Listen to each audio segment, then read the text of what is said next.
I see so many faces of friends and colleagues.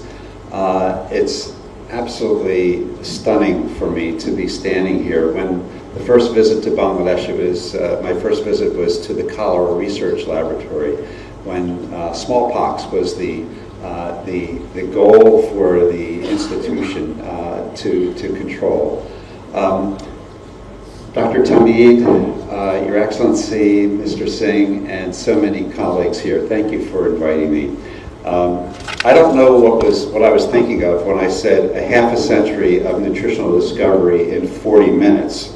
I should have said 5 years of nutritional discovery in 40 minutes, or maybe 50 years in 4.5 hours.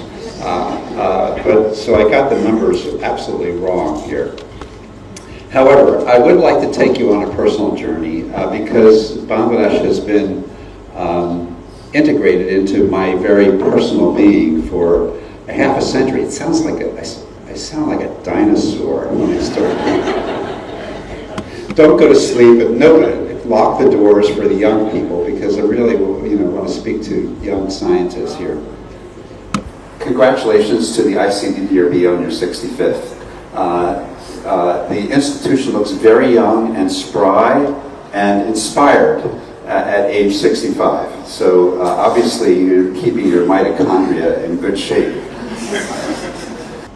Looking to see here, I see you've got screens everywhere. Of course my vision is starting to fail, so I can't really read that one in the back. I thought I would take you on a very brief tour. Nepal, Bangladesh, and a little bit of Aceh in Indonesia as a sampling of some of the work that I've been involved in over the years. And the vitamin A and child mortality story is such an important one that I feel privileged to have been involved in. Not only the research, but the promoting of it as a global strategy. And I see multiple micronutrient supplementation antenatally as the next coming of that kind of an intervention, something similar to ORS. Every public health intervention takes a quarter of a century to do the research and to scale it up. I don't tell my students that because they might run off and do IT or something. So I thought I would walk through some of these discoveries, talk a little bit about the NIPS project and the JiVitA project. We have JiVitA colleagues here that came in from Rampur to be with us today. And along the way to reflect on some lessons learned and to think about teachers, both older ones, contemporary ones, and younger ones that we learn from throughout our lives. So an early engagement in Bangladesh is what I decided to call that first line. And the reason is because I have a ring that was put on my finger here after my first full year in Bangladesh from 76 to 77 at Concern. And it still says Concern and it still says Bangladesh. I put the picture up there in case nobody wants to come and read my finger. But so I married the country long before I married my wife. And so I don't know, that's not quite polygamy, I don't know what it's called. But Marie Diener West is my wife. She's a professor of biostatistics at Johns Hopkins Bloomberg School. And she's been really quite understanding of my peripatetic career. That has included coming here many times. But in terms of the origin, I'm not sure how this happened, but I chose the Intercontinental Hotel of what the challenges were of establishing an international hotel in East Pakistan at the time, and the challenges of getting it up to international levels, and somehow the interest was there. So there's that little piece. And then I play rock guitar. I've been playing guitar all my life. And this concert for Bangladesh occurred in 1971. George Harrison put that together. And that brought Bangladesh to a global stage, at least in the importance of the country in getting off the ground and following its war of liberation. I was a dietitian on Okinawa, Japan, at a U.S. Army hospital in 1974, and needed to come to Bangladesh, and I needed to see Concern. I had sent a $5 check to Concern in 1973. You know, $5 doesn't go very far today, but that was a lot of money back in 1973. And I got this nice response back saying, you know, great, you know, if you're ever in Bangladesh, come and see us. And so I took that as a serious invitation. So I accepted this posting on Okinawa with the Army because I saw it as halfway to Bangladesh. And so that led me to an International Dairy Congress in Delhi in November of '74 with a purposeful stop in Bangladesh, that I would come here and visit Concern. What I did not know is that I would land in the middle of the last great famine in South Asia. I did not know that.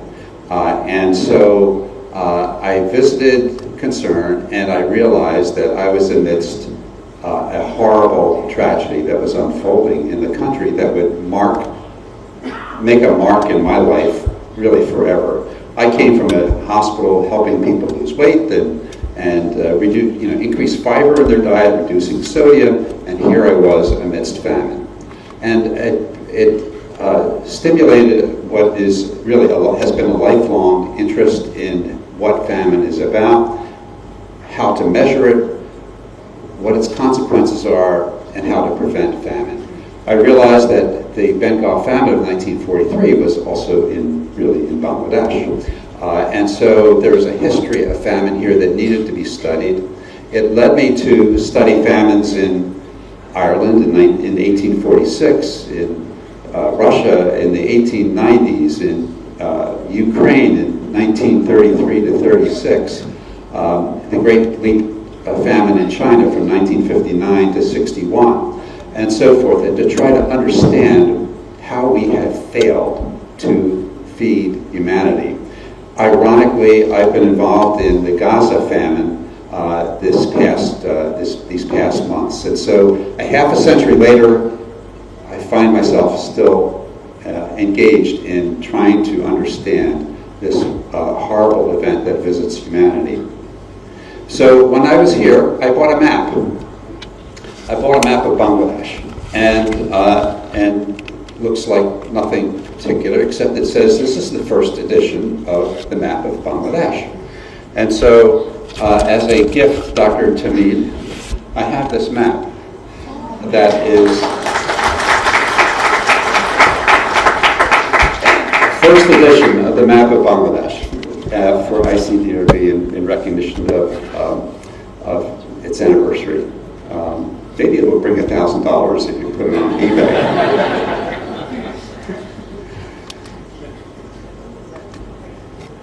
And so at that point, I went back to Okinawa, and it took a couple of years to separate from active duty in the service and serve my commitment. And then I headed to Bangladesh, and it wasn't quite that fast or quite that direct, but I came in 1976, and my first teacher was Professor Kamaluddin Ahmed, who founded the INFS at Dhaka University. And he befriended me, and so I would visit him for long cups of tea, I would say. He was quite a talker, and he shared with me his views about Bangladesh from the time I arrived over the period of time that I was in Bangladesh for those early years with Concern. This is a lovely tile rendering of Professor Kamal at the Institute, and I was really honored to have an opportunity to take a picture there. With Concern, I worked in a number of places in Demra, in Bashantek, Mirpur 16. I understand there's a train that goes out there now. We used to get, you won't believe it, but I did get my beard shaved every once in a while, at least trimmed up at a little place, a little hut along the road that went into Mirpur 16. But I worked in surveys and feeding programs with Concern, and I had experienced the culture in the Saidpur Theater in Saidpur. I worked in Shallah Thana and Asmiriganj. I worked in Muksapur, in Faridpur, Demra, Mirpur, Underkila, and Chittagong, and had an opportunity to have an unbelievable education here in this country that the country taught me, and I've never forgotten it. So there's the spots on that map where I've worked. The country also taught me about research, and I was in charge of doing surveys, and I was terrified. So surveys in Mirpur and in Demra, in the Basti camps in 77, 78, it was easy to find helpers during those days, carrying your anthropometry equipment, doing the surveys correctly, measuring collecting the data and protecting the data. In fact, I've protected it so much that those are records I still have in my home of the data collected for those surveys at that time. And I've used that picture on the right of Nurul Amin, who has subsequently passed away but was a wonderful colleague. I've used that picture many times in teaching prior to digital scales, when the Salter scale was the standard piece of equipment with a nice tripod. Got rid of parallax. He's looking squarely at the scale. Everything is perfect until a student pointed out, "What's that banana that the child is holding?" So now I have had to explain that banana should not be there, but everything else is correct in terms of taking the weight at that time. I learned from children when I was here, in those early years. And one of those children was named Nurul Amin. Nasir Uddin. Too many Nurals. Nasir Uddin. Nasir was an 8 or 9-year-old who lived in the Demra Basti camp. And every morning he met me at the Demra Ghat and had a boatman waiting for me. Nuka was all ready, all tuned up. The boatman was there, and he made sure that when I got off my motorcycle, we went right down the Shitalakia River to the Demra camp. And at the end of the day, Nasir was there to make sure there was a boat to row me back to the Demra Ghat every day, morning and night, and anything that I needed in between. And he lived in the camp. So today, he is the logistics and administrative specialist for conceiving. He has lived the Bangla dream, and I think Nasir is here. Yeah, here. Where are you, Nasir? Stand up.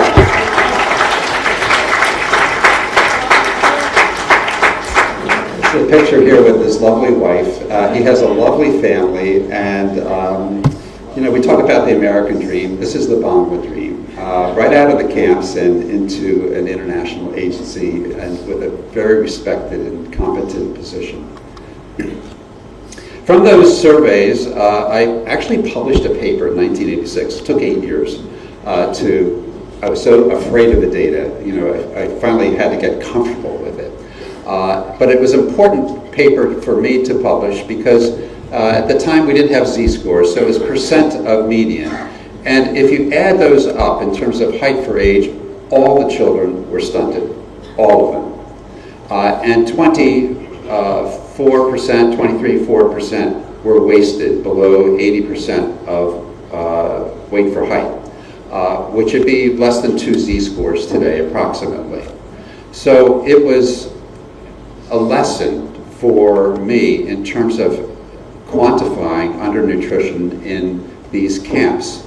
This is a graph of the boys and girls. The upper arm muscle area that you get from an arm circumference and a tricep skin fold, estimated on the upper lines for the boys and girls, and the arm fat area on the lower lines. And the Demra and Mirpur children are one of those lines, as are the children that were in the national survey from Bangladesh at that time, and the 5th percentile of the National Center for Health Statistics distribution in the United States. they are practically inseparable. So the average Bangla child in these camps and nationally at that time was the 5th percentile for nutritional status in the United States. I felt that this paper was so important to publish, so I ordered 100 reprints of it, and I did not get a request for a single copy. And so I did end up distributing them with my autograph to students in the School of Public Health over a period of a couple of years. But it was an important paper for me to publish because it represented the work that I had done and the lessons that this country had taught me about the children. I also worked in the Rohingya camps when the first wave came across into the country from the Arakan area in the spring of '78. Not many people think about that wave of refugees coming across the border. And was seconded to the Red Crescent Society and to FAO to help set up the camps on shale rock, because the 125,000 or so refugees coming across the line were just forming groups along the road from Teknaf to Cox's Bazar. Cox's Bazar looked like that at the time. You could go and spend time at one hotel in Cox's Bazar called the Simon, and that was a little 3-story building in the middle of the town. I understand it's changed. I haven't been down to Cox's Bazar since that time. It wasn't all work at those days. We had some fun as well. So this is Cat Stevens. I don't know here who knows about Cat Stevens, but he is a rock star. He's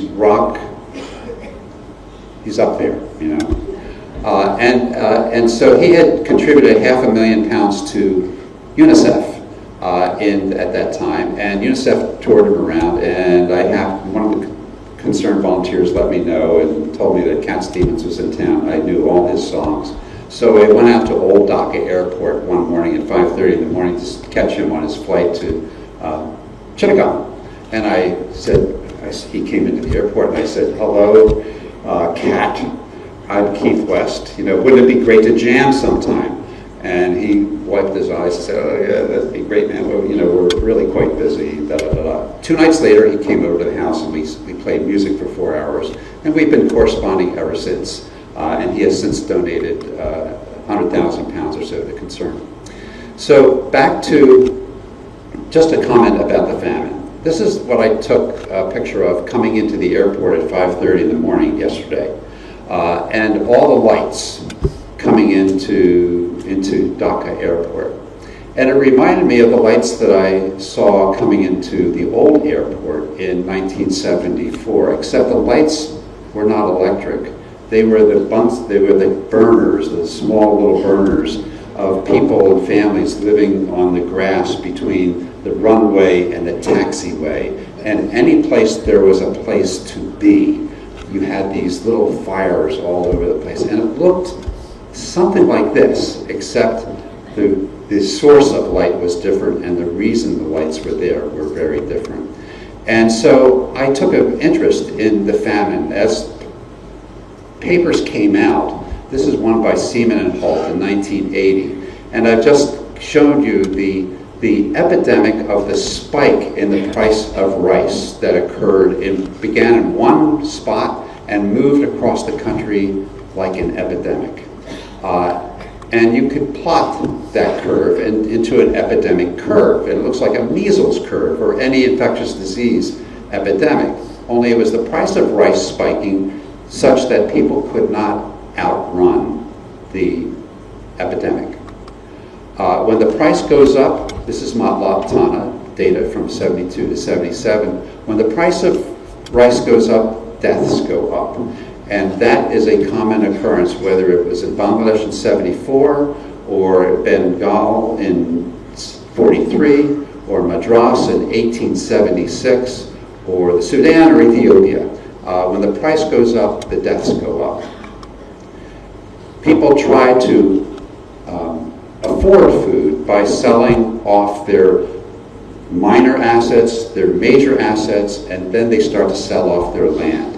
And this is a graph of Romari Thana and Sundarganj up in the northwest. I didn't realize that I would be working so hard up in that area years later. And this is the land transfer office. I made a circle there. I can't see it. Maybe you can see it. But there are people lined up for at the land transfer office. There's transactions that go on. And in Sundarganj, you can see that pattern, that seasonality. There's a rhythm to everything in rural life, and that's the rhythm that occurred under normal conditions. In famine, it amplifies. So what becomes abnormal is the usual patterns, but they become extreme. And you can see in Romari the same seasonal pattern, but the extent of it was so much greater. That seasonal pattern also occurred in terms of body counts in Dhaka during the famine. And I happened to visit in December when the situation was extreme.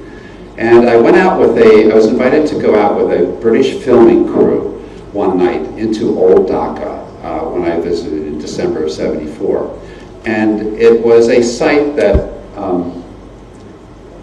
you never forget in terms of what was happening to people.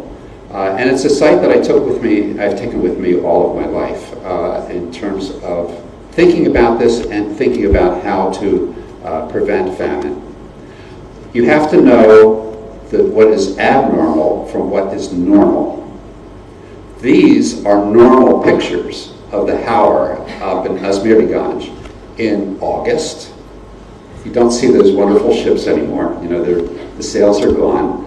But that is August, and on the right side is Azmiriganj in December.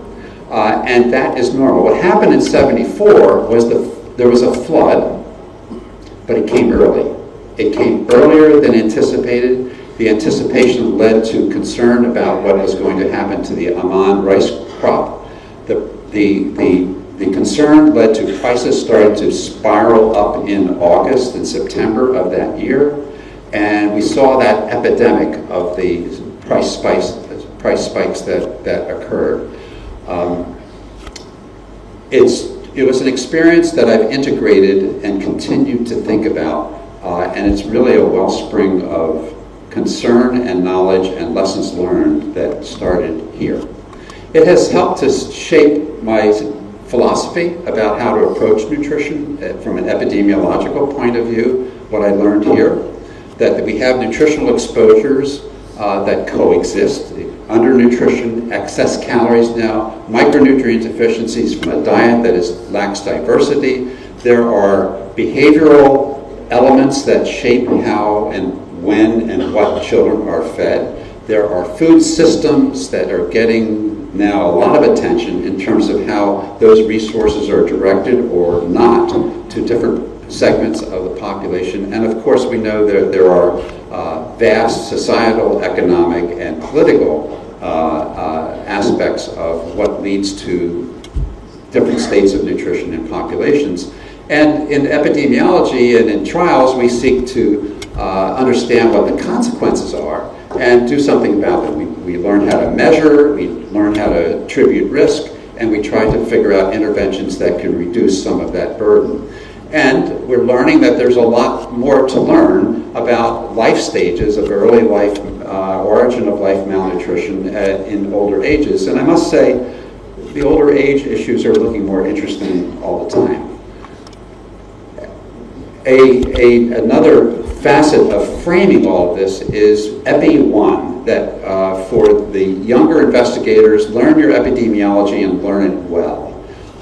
And you don't have to go too far downstream in order to understand the most basic considerations, that malnutrition or disease occurs by person, place, and time, and those causal factors are going to be distributed across host, agent, and environment, and you can take any problem and put it into that biosocial context and to understand what the potential pathways are to disease and where they can be interrupted to promote health.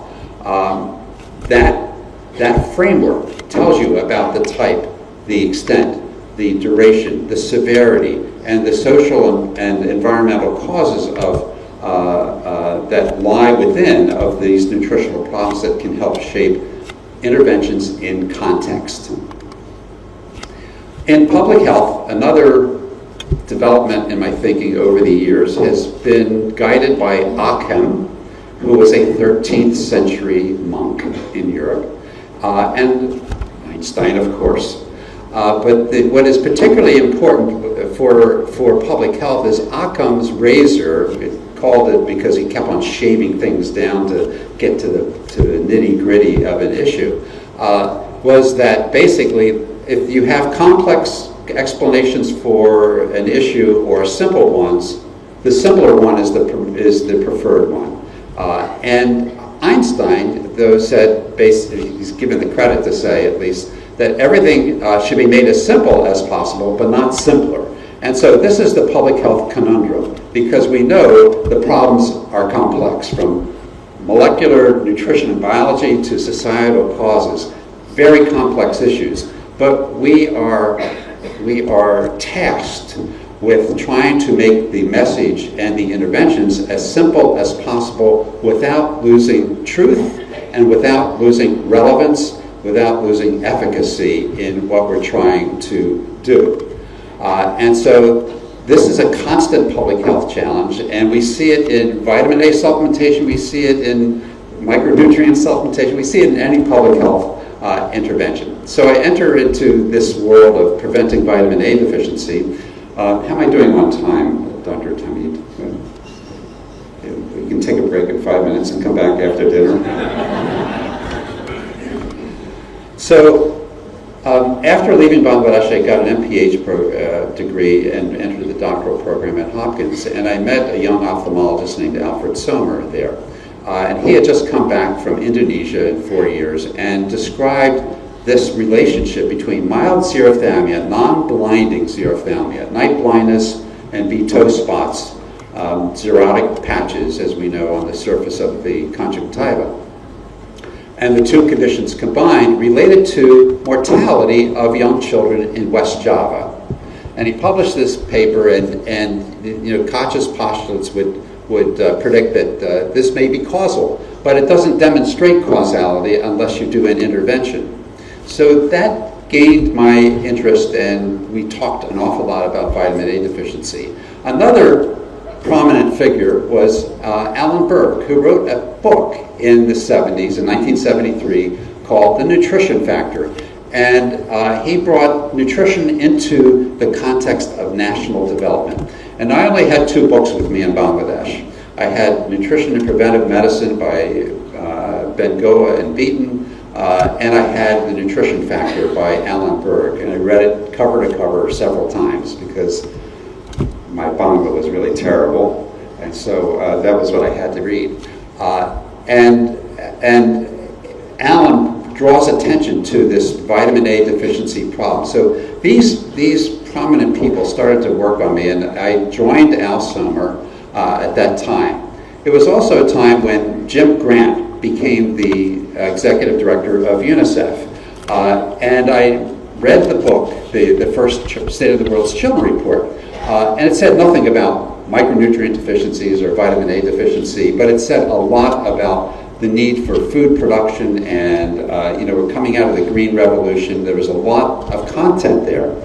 And Dr. Tamid, this is an original of the 1980 State of the World's Children report, so that's yours as well.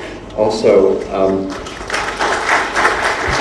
when I met Jim Grant in the 80s, he immediately gave me an ORS. You may have these already, do you? No. So this is yours as well. So he had one of these in his pocket all the time, once for sugar, once for salt, and he never went anywhere without having this little ORS formulator. And so that that may not get $1,000. I don't know. And so I found myself in Sumatra a month after I joined Al Sommer for most of the next 2 years. I understand that there is a Trans-Sumatran highway now. It's even a toll road that goes up Sumatra, 1,200 miles. I can tell you that that toll road did not exist when we drove our vehicles up to Banda Aceh from Jakarta on what would become, as there are vehicles on that circle, what would become the Trans-Sumatran highway, and then on other roads that I can guarantee you would never become the Trans-Sumatran highway.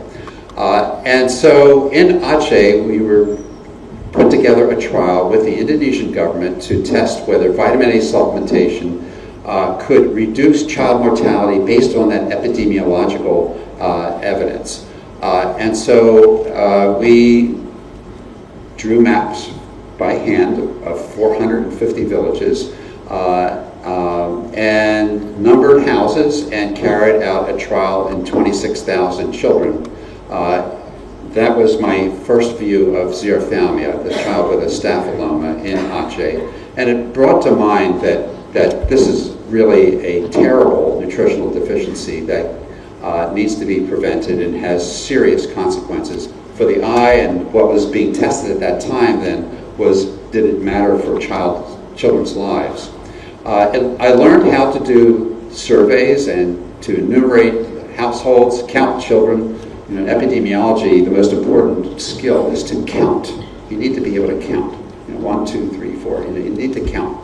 And if you can count, you can get the job done. And be careful about what you're looking at. Central sites were important as an element to concentrate more investigative procedures that wouldn't be done in everyone. And in the Aceh study, we completed our forms and sent them to Jakarta. They were entered on Osborne computers on single-sided floppy 56K diskettes. Those diskettes were copied and pouched in a USAID pouch from Jakarta to Washington. We drove those diskettes up to Baltimore, and we fed them into a mainframe one at a time. And there were 1,001 diskettes. It sounds like a Disney movie.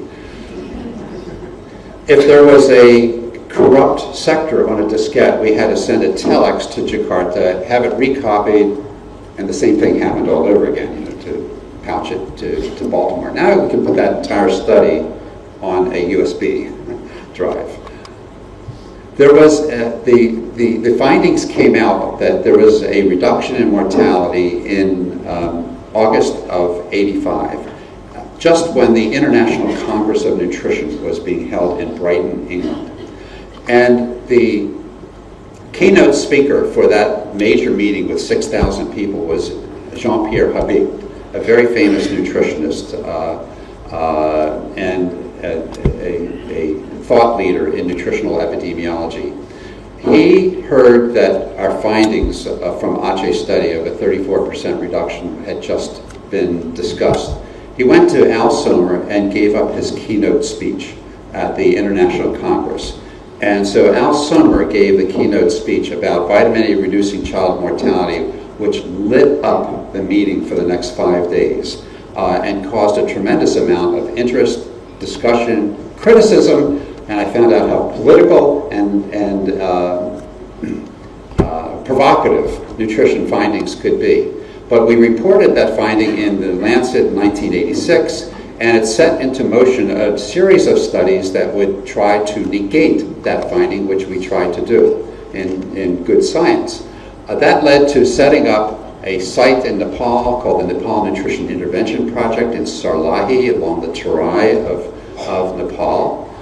Later, JiVitA was established a dozen years later, so we have 2 sites that our Hopkins team has set up over the years, flanking the northern and eastern parts of what I call the Greater Gangetic Floodplain of South Asia, where lessons learned can be applied to a population of 750 million people. And if you can figure out solutions for 750 million people, I have been told you can die happy.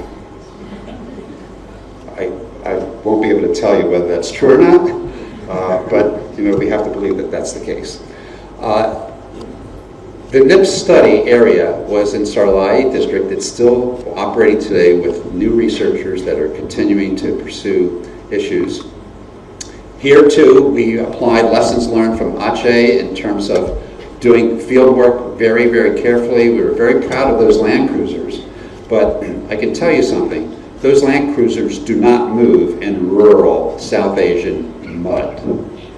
They burrow down into the ground just like anything else does. Nor do they work if there's no fuel. And there was a border clash between a trade embargo between India and Nepal in the late 80s that dried up the fuel, and so we had to innovate. We innovated to get 5,000 liters of fuel, and we were able to carry out this trial. I did consider bullock carts for moving staff, and that seemed a little slow. So we did the best we could. But the lessons learned here is to document your studies diligently. Any study done without thorough documentation is an anecdote. And so manuals and forms, and you retain them.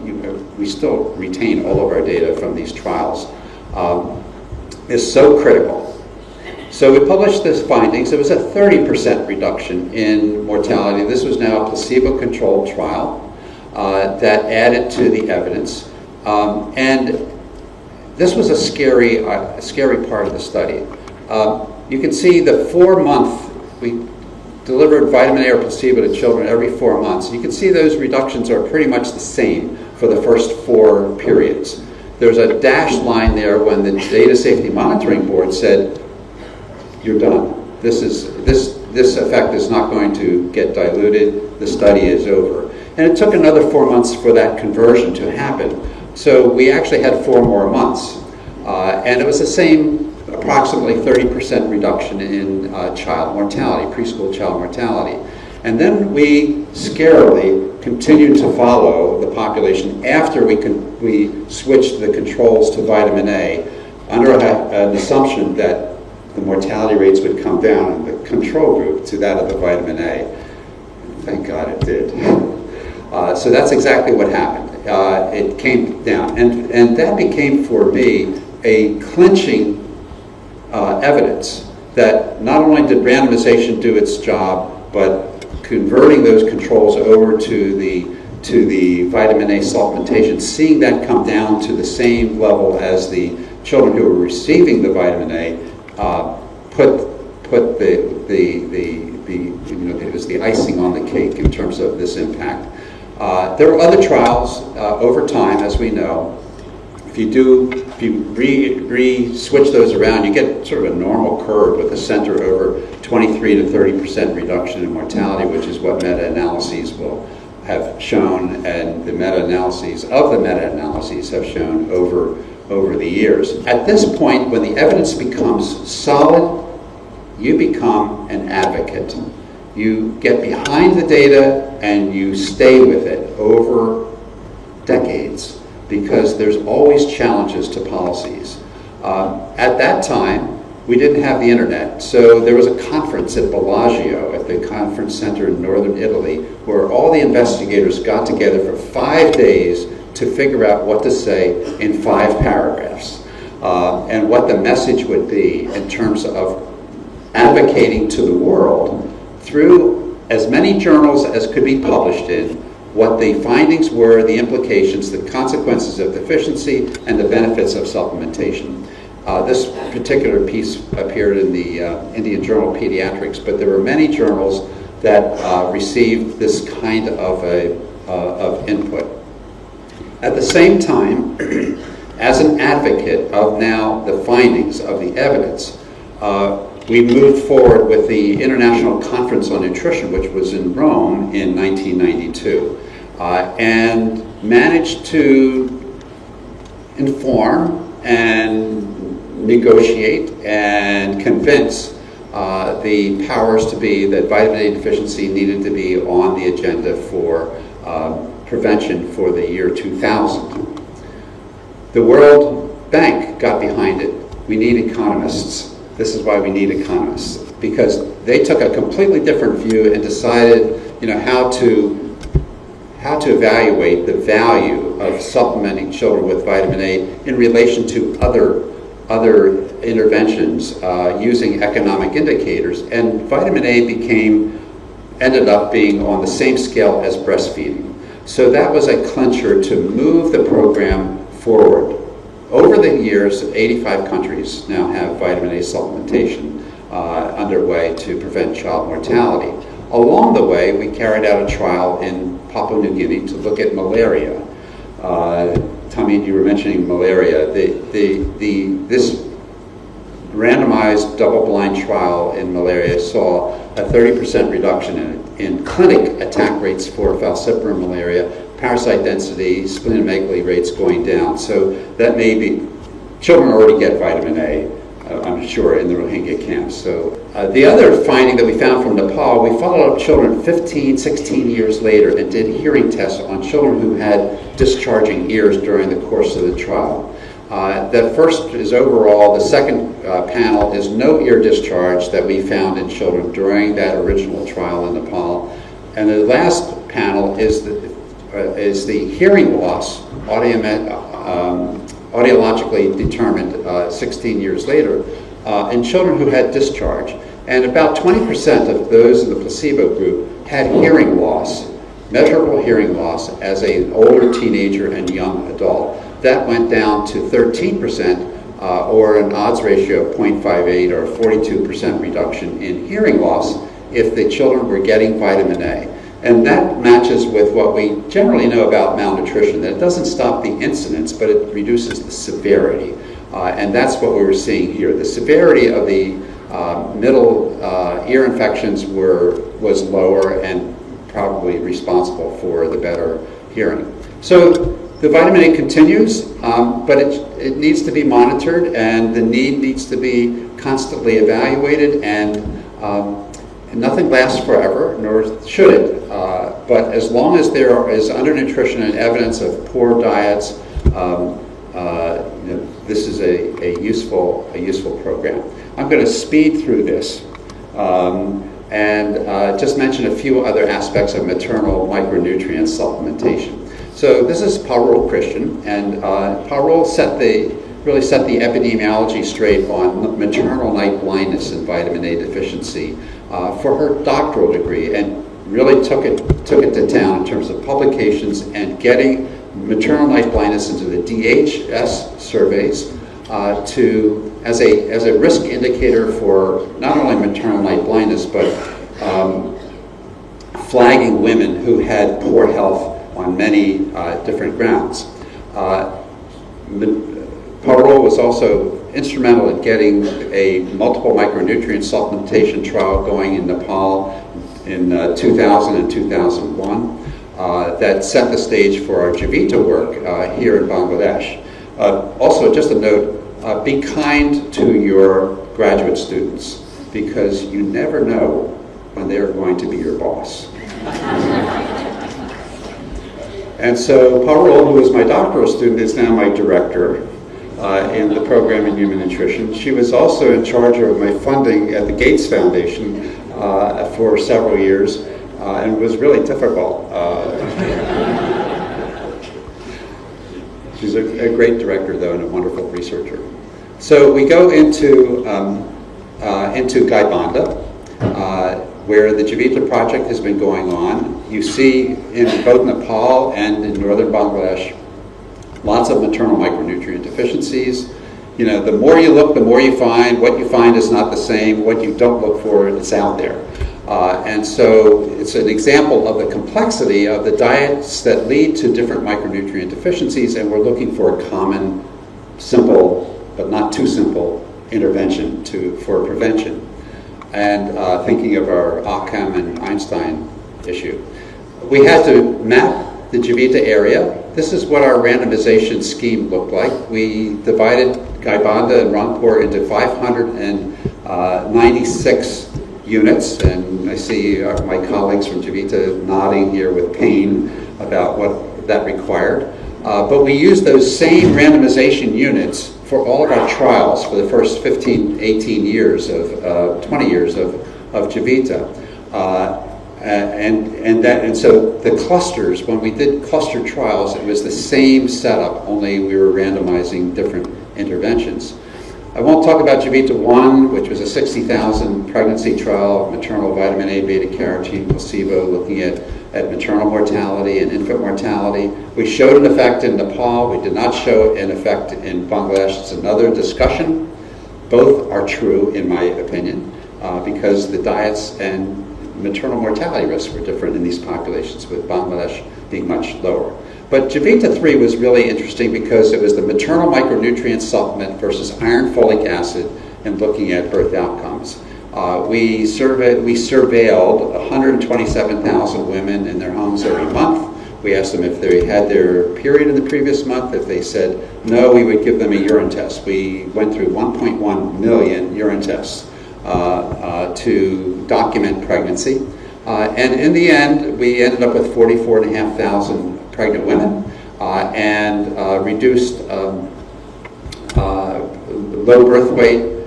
We reduced the risk of preterm birth, of stillbirth, and infant mortality in girls but not in boys, and that's another whole story that would take an hour to talk about. But overall, it was a healthier pregnancy. And this contributed to the overall global evidence for now a push forward with maternal micronutrient supplementation. What it didn't do was eliminate micronutrient deficiencies. It brought them down. So the green is the bars with iron and folic acid in both supplements, and those indicators looked about the same in the third trimester of pregnancy. For the others, for the nutrients that aren't in iron and folic acid, the prevalence went down, as you can see in the difference between the red, but you also see that it didn't disappear.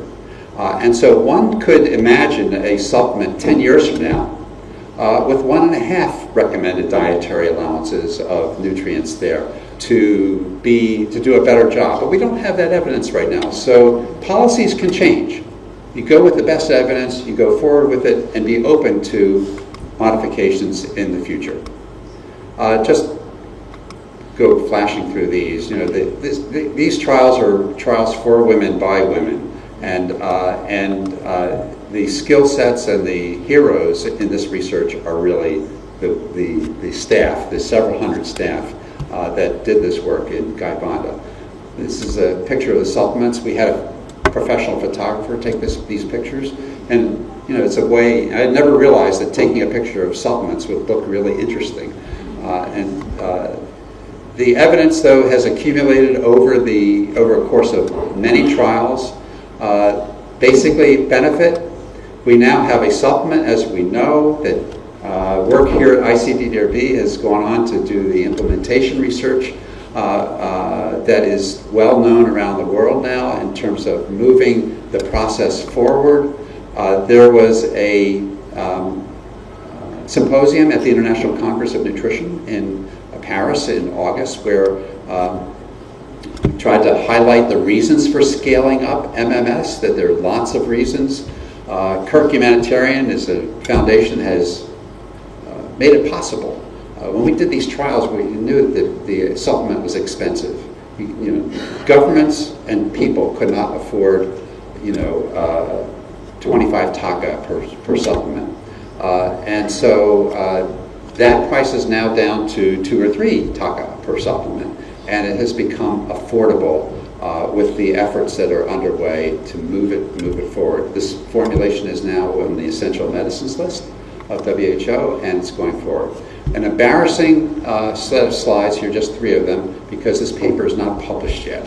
But either by the end of my stay here in Bangladesh in the next couple of weeks, or the Christmas holiday, whichever comes second, this paper will be submitted for publication. So, we've all run into problems with the COVID era, lack of funding, politics, we all know what those are. And so there's been some slow up of, getting some papers out. This is one that will go out now. The bottom line is that was a preconceptional trial, placebo-controlled, and if women were supplemented before pregnancy, there was a 23% reduction in miscarriage, in early pregnancy loss. If they were supplemented post-LMP or around their last menstrual period, there was not an effect on early loss, but there was an effect in later losses.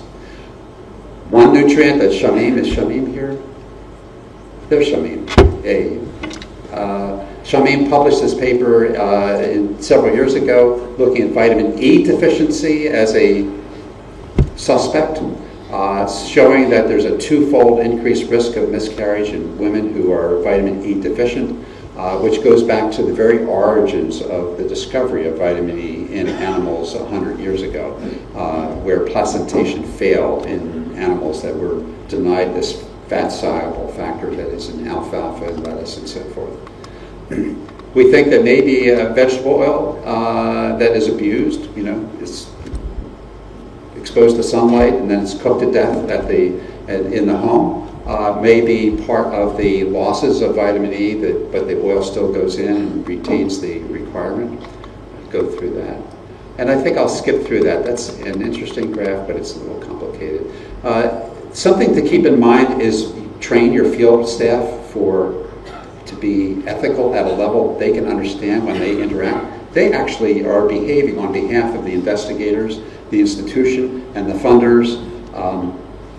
And they don't need to be CIT certified. They don't need to go through all the Belmont Report education, but they need to be able to treat people with respect and to protect the data, to protect confidentiality, and those basics in order to carry out research in a proper way. And we've developed from the work here in Bangladesh a field training guide for field workers. One last piece: when you set up a site, set it up with vision, as you have done in icddr, because if it's an RCT cohort that you're following, there's a lot to gain in future studies from that kind of a setup. So you have a population at risk, somewhat representative because it's not statistically representative. And you do your trial and you have your short-term outcomes, and then over time, if it's a maternal intervention trial, for example, you have later life outcomes. And in the control group, it's all that comes with time. In the intervention group, it's all that comes with time plus the intervention. And so once randomized, always randomized, especially early in life. And so if you've got an RC2 cohort, you have plausible biology, you have high follow-up and compliance, you can make causal inferences about early life, origin of life interventions, and later life outcomes within a causal framework. So lots of leaders in JiVitA, pictured here, many are here today, who have made this project a contributor to the public health in Bangladesh. The current leadership is a great team going on up there. This is our team that we had a picture in Nepal, because we never got a picture in Bangladesh of everybody, because it would be 2 to 3 times this number of people. It didn't work. We are celebrating our 25th anniversary at JiVitA, so we're only 40 years behind icddr. We have continued to have great visitors. This is Princess Surind Horn. She visited Nepal, but she also visited Bangladesh, site in Bangladesh a number of years ago. And I'm going to go through that. I'm going to go through there. So I just want to end then with just a comment about Gaza. I've been working with UNRWA over the past 5-6 years in all of their fields of operation in Syria, Jordan, Lebanon, West Bank, and Gaza itself. And we published a paper on the food security and nutritional status of young children before they were entering first grade and leaving the preschool years, to look at how nutrition and food security would affect their education in the coming year. That survey was done, that study was done between July and September of 2023. And so it happened, we ended the study weeks before the war began. We found very little malnutrition, a little bit of underweight, no stunting. The children were happy and exuberant about starting first grade. That never occurred. The war has taken a tremendous consequence to Gaza. We just published a paper last month on arm circumference surveillance on nearly 250,000 children over a 20-month period throughout Gaza that was done by UNRWA staff. They have lost about 380 staff in the war. Physicians, nurses, social workers, teachers, drivers have been killed.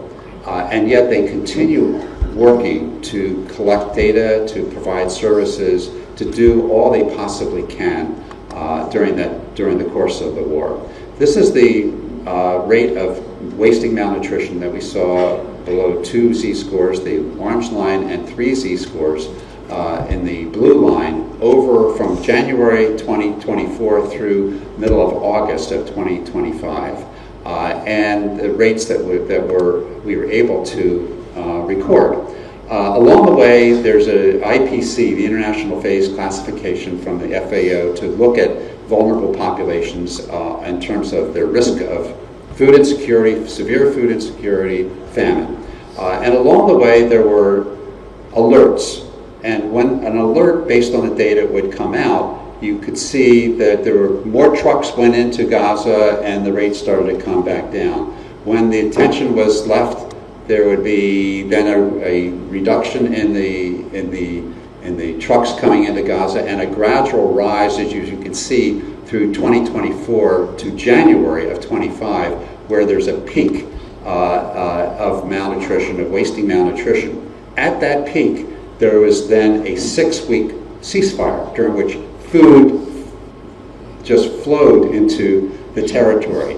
And that reduction, that drop, that sudden drop, was arm circumferences getting better, rates going down, with food going into the territory. Following that, there was a blockade, a complete blockade for 11 weeks. Nothing went into Gaza. And you can see the rates going up during that time period. After the blockade was somewhat lifted, the humanitarian aid continued to be miserably inadequate and even armed. And so the rates continued to go up during that time period. The IPC issued a declaration, a confirmation of famine in Gaza City, and that's where our data stopped, and we published that just last month in The Lancet. Since that time, the rates have come down,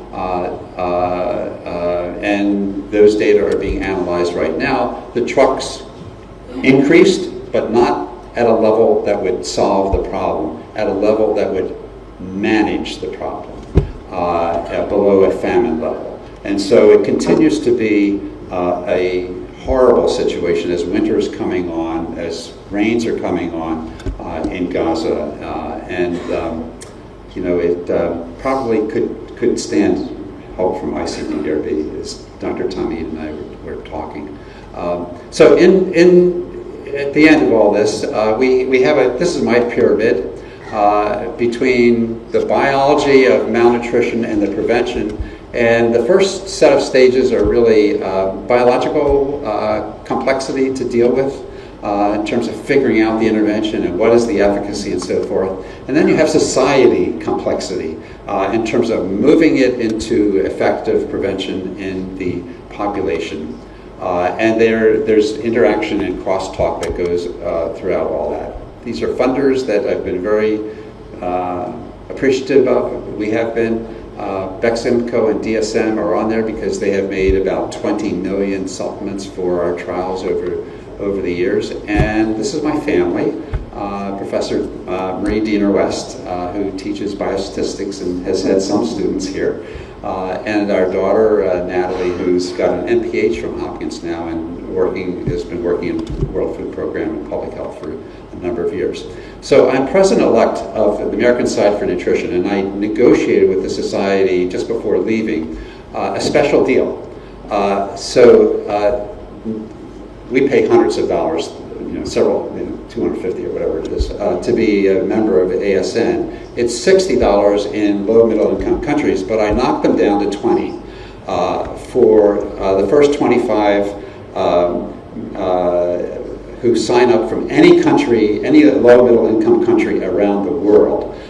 So this is the first time I've announced this, and so I will pay your $20 if you want to join the American Society for Nutrition, because I really want Bangladesh to rise in this organization when I become president of it next July. So let me know. I will cover your $20. If you're not members of the American Society for Nutrition, take a photograph of that QR.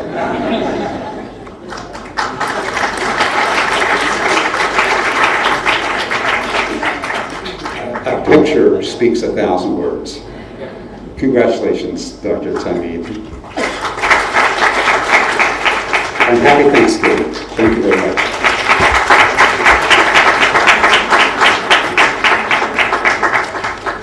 Many thank you to Professor West for your very insightful presentation and also for letting us into your journey that combines science, humility, and assessment.